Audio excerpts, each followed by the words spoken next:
Well, I guess I know what's on my shopping list.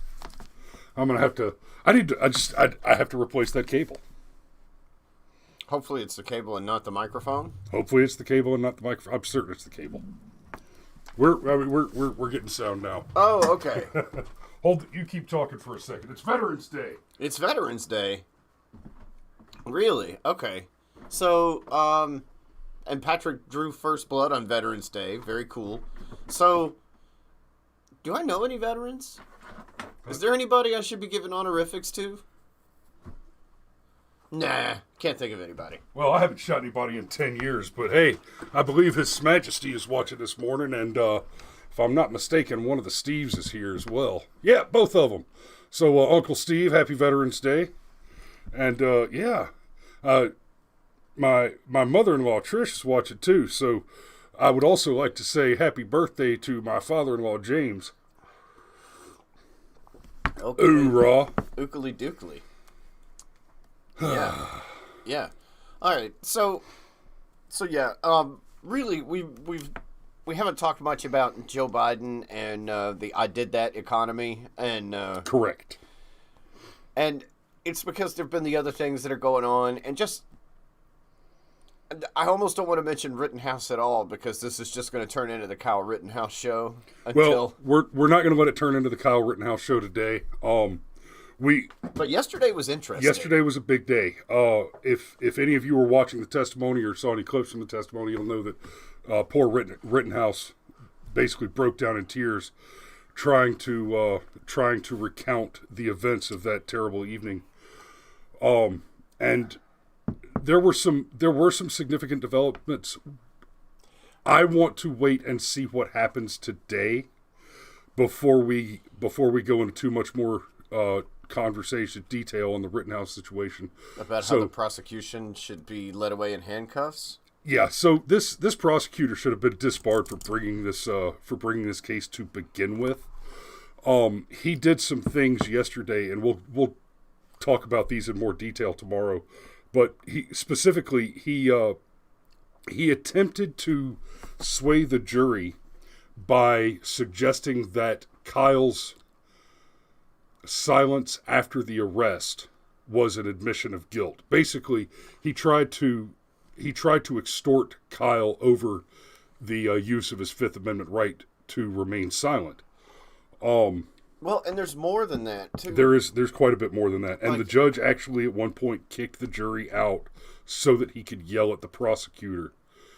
And quite simply, what this prosecutor has done, he should have been disbarred for bringing the case. Since then, things that he has done in the course of the case, like attempting to tamper with witness testimony, according to the testimony of one of his own witnesses, by the way, he should be disbarred and charged with some very serious crimes. But if you want to put a button on that, then we'll get on to the topic for today. And like I said, this is what we're going to talk about for Firearms Friday tomorrow. Well, there's a free speech component to it too, because one of the things that the judge said no is that the prosecution wanted to bring in all this other stuff where Kyle might have said either jokingly or out of frustration, "I will shoot you," or "I'd love to shoot looters," or whatever. And we've made those kinds of comments on this show, right? Like, it'd be fun to shoot rioters. That doesn't mean we're actually going to go shoot rioters. But we've made those kind of comments. So now all of a sudden, your ability to be hyperbolic the way that human beings are is under assault. There's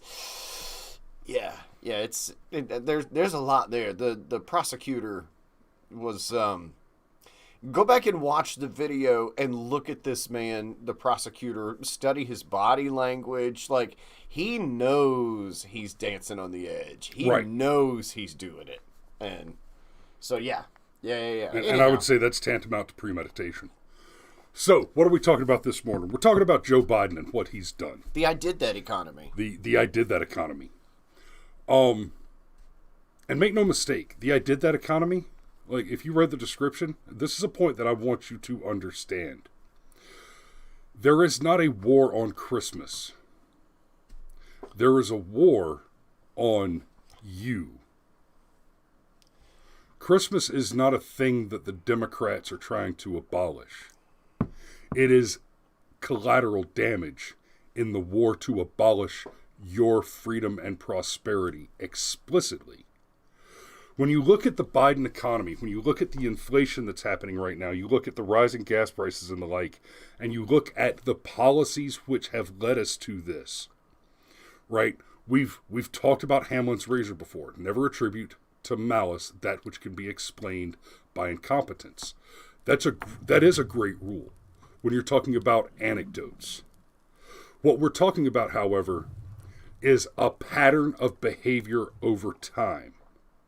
Right? Let's not forget, it's not just the slightly more than half a year of failure of the Biden administration that we have to look at for a historical record on the activities and policies and consequences of the activities and policies of Joe Biden. We're talking about someone who was a former vice president and has been in politics in this country for half a century. Hey, real quick, we've got an actual Twitch viewer instead of a Twitch bot. Hey, yeah, and it's Titty and Cat, Tit and Cat 1, Titan Cat. Though I also see Titty and Cat, which makes me wonder, but is there a really dirty pun there? Is there a pun there? Explain your pun. Explain your pun. Thanks for coming Intend by. your puns, cowards. Yes. But thanks for dropping in. We're glad to see you. Oakley dokley. So, right. So, you can attribute something to incompetence when it's a one-off and it appears to be a mistake. We're not talking about a one-off that appears to be a mistake. We're talking about a repeated, aggressive pattern of failures which cannot amount to incompetence. They can only, you cannot fail so repeatedly unless you're doing it on purpose, unless the consequences of that failure are intentional. Here's an example. If I swing a wrecking ball at a building, the consequence of swinging the wrecking ball is that the building will be demolished. That the building coming down is destructive, violent, and possibly a negative consequence of swinging the ball does not change my foreknowledge of the consequences of swinging the ball. Ergo, swinging the wrecking ball is not an act of incompetence. It is an act of forethought, intended consequence.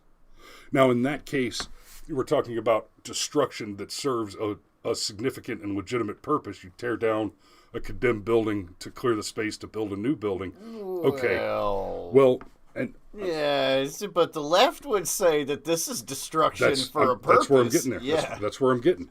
So what you're looking at here is the left believes that what they're doing is they're swinging a wrecking ball at the existing system because that will clear the path to create a utopian future. Understand that utopian future is pure socialism.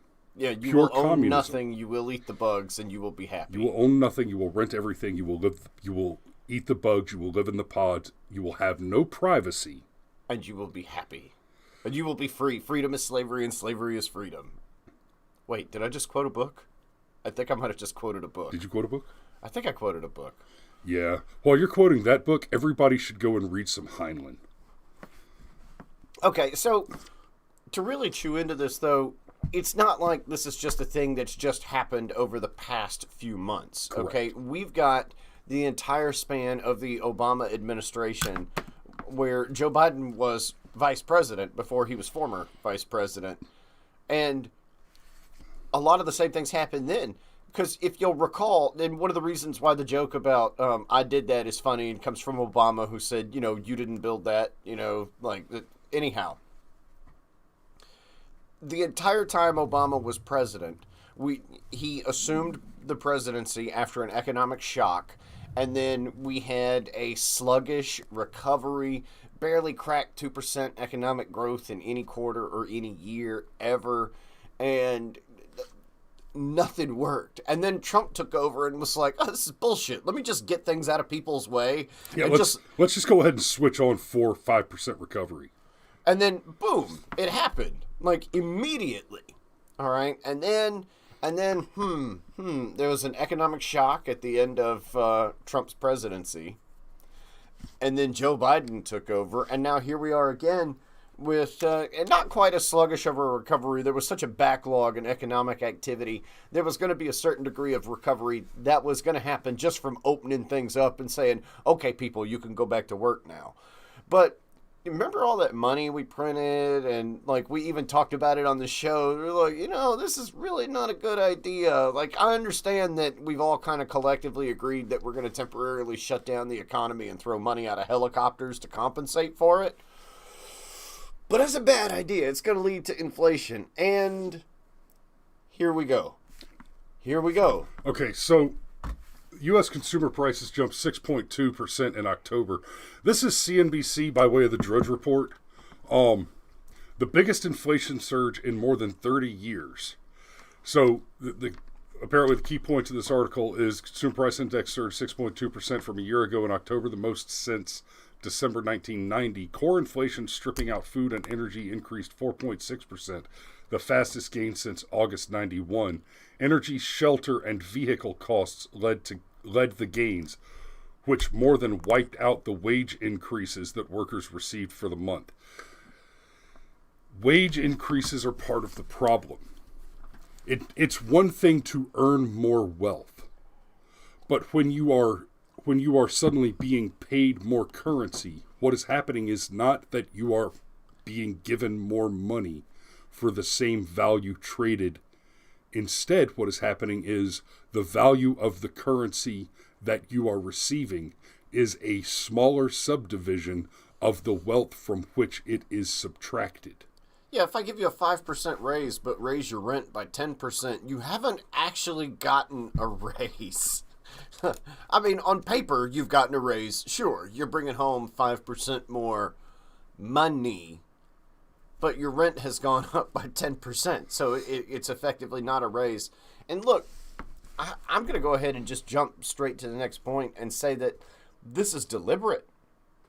Like, it's like you said in the beginning that, you can't attribute this to incompetence. You have to say it's malice. We talked about this a lot while Obama was still... God, we've been doing this show long enough where I can say we talked about this a lot while Obama was still in office. Anyhow, we talked about this a lot while Obama was still in office. You have to come to the point to where when you make the same mistake, excuse me, over and over and over and over and over and over again, it's not a mistake. It's being done on purpose. And one of the things that kind of makes the whole world go round is energy, and specifically oil. And what is one of the very first things Joe Biden did when assuming office? He said, oh, hey, you know that Keystone XL pipeline that spent months going through litigation and millions of dollars and was controversial for artificial reasons, but whatever. But so we had this contentious thing, this pipeline, but we'd gone through it. We were on the other side of it, and now America is going to be even more energy independent. We're actually going to be a net exporter of oil. But nah, fuck that. Let's just close that pipeline down. And screw all those jobs in the immediacy. And then, because fossil fuels are evil, and because I contend that the Democrats actually want economic instability, it profits them short term and long term, and close the pipeline down. And unsurprisingly, gas prices started to go up. And look, it's more than the pipeline, obviously, but I think that not much. Well, okay. So it's not that's the thing is it's not just the pipeline. He shut down a lot of other American energy interests, primarily oil. And let's not forget that the money that was extracted from destroying the American energy economy is being spent right now by the Biden administration to build pipelines in Russia. Which, I mean, let's get into this now. So here's from Reuters, and I used to think Reuters was generally the middle of the road where the facts began and then the two sides got their spin. In fact, what it is Reuters is the beginning of the propaganda, where it's already spun to the left before the right gets a chance to spin it back. Explainer: Republicans blame Biden for inflation, but are they right? Okay, and this article's from about a week ago. So I'm going to read through this for a minute, and then there's a key point that I'm going to show you where they try to play the trick. While Democrats struggle to pass President Joe Biden's social and climate change agenda, shit up your noses, by the way, Republicans have been pelting them with the repeated accusation that his policy initiatives are driving up inflation and making life costlier for Americans. That's not an accusation. That's a brute fact. It's been the U.S. happening. Consumer Price Index has risen more than 5% annual rate for 4 months in a row, while the economy suffers from labor and supply shortages caused by the COVID-19 pandemic. Treasury Secretary Janet Yellen predicted late last month that inflation would remain high into next year. This is the lie. Labor and supply chain shortages caused by the pandemic. These labor and supply chain shortages were not caused by the pandemic. The pandemic was the excuse that was used by politicians to intentionally, even if with the best of intentions, even if the only intention was to protect people from the pandemic, the fact of the matter is the pandemic did not shut down the economy. Politicians shut down the economy. The pandemic was the excuse they used, and it may have been a good excuse. It may have even been a valid reason. That is a possibility I will entertain. But the fact of the matter is they shut down the economy. And not only did they shut it down, they then bled it like a squoze stone to subsidize its continued pressure under onerous, excruciating, extraordinary welfare programs intended to prevent people from returning to the workforce. All right, this is all before Joe Biden intentionally crippled the U.S. energy economy for the explicit purpose of causing harm to the American people. You know, I'd go so far as to say this is our punishment for daring to vote for Trump. Force him to leave office in some kind of perceived disgrace, and then they just grind us with all this inflation. Because here's the bitch of it. Like, guys like you and I, we're still going to go to work. Yeah, in fact, I'm leaving in about 10 minutes. See, and that's the thing. We're still going to go to work. And I understand that the number of people pulling the wagon is getting smaller and the number of people riding in the wagon is getting larger. And yet, I'm still going to go to work. And it's worth less. The little sliver of my life that I have, yeah, it's worth, literally, it's being inflated away. Rather, its value is being inflated away. And one of the things that Chris and I were talking about before the show, and it's important to understand this, it's not just that the leftists want to see an economic collapse because it profits their agenda, a la Cloward Piven or whatever. There's another piece to this that belongs to both the right and the left, and really any of the elite oligarchs, okay? If you go shop at a store, and it is a very expensive store where, like, literally the cheapest piece of clothing you can buy from that store is $1,000, okay? You're not actually buying a pair of pants that's worth $1,000. What you're buying... And real quick, because of the excuse that'll be given, the excuse that you'll get is, well, you're paying for the prestige of the brand, you're paying for the name, you're paying for the designer name. Yeah. You're paying for that higher level product, that higher level item. Well, no, but that's not what you're paying for. Listen, the prestige is important because the prestige, I'd argue, actually is something that you are paying for. You're paying for the ability to not have to deal with guys like Chris and I while you go shop. Right. Because I'm not going to pay $1,000 for a pair of pants. No. Right? And understand, we're talking about people who, if you currently earn less than $250,000 a year, if you currently have less than several $1 million in liquid cash, completely separate from your other assets and investments. Your You are what they portfolio. call the working poor. You are what people like Joe Biden and his ilk refer to as the working poor, right? The first time I heard that phrase, I thought we were talking about people who were on welfare and still had 3 jobs so that they could feed their 30 kids. And I would hold those people in deep contempt because they made poor choices and got there. But that's not who we're talking about. That's not who they mean. When they say working poor, they mean you make less than $250,000 a year. Yes. And part of what's going on here with all this inflation is somebody that's got serious money. I'd say the cutoff is probably somewhere around $10 million in assets, give or take. Once you go above that line, inflation, whatever, doesn't bother you to pay 20% more for your milk and eggs. Just doesn't. Well, because you don't pay for it. Okay, let me finish. I promise. I'm gonna tie it all together and even reference a show earlier in the week. I'm getting there. All right. It doesn't bother you because you simply have enough capital on hand to absorb very nearly any hit that could come your way. Now, somebody like me or Chris, where we have 4 children apiece, paying more for milk and eggs sucks. It's kind of like paying more for every gallon of gas. It doesn't seem like a lot to go from $2.50 to $3 a gallon, except that extra 50 cents basically lasts and lasts. And it doesn't just affect your ability to spend money.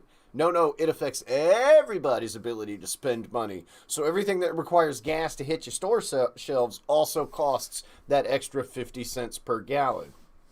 So I'm going to reference the climate change summit where I asked the question, gosh, isn't that the kind of thing where if there was ever a Zoom meeting, that would be the Zoom meeting, right?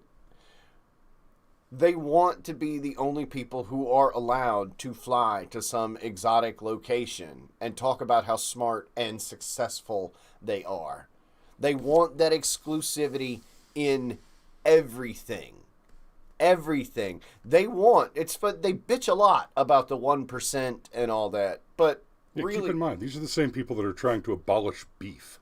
Right. But they're not actually trying to abolish beef. I promise you that beef abolition ever goes into place, guys like Leonardo DiCaprio still going to eat a cheeseburger any damn time he wants to eat a cheeseburger. Now, it'll become a luxury item for guys like you and I. Like, I really hope you like soy in your spaghetti, in your bolognese for you people outside of America, right? I really hope you like soy in that. I'm not trying to offend you. You look like you're going to hit me. Don't hit me. We're on air. It'll be proof that you hit me. They're going to say it's battery if you hit me. No. No court would convict me over this. Not this one.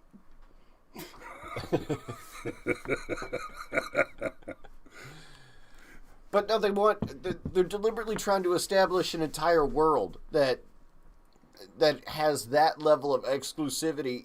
They don't just think that they're smarter than you. They think that they're better than you. They don't even want to have to deal with you. Right?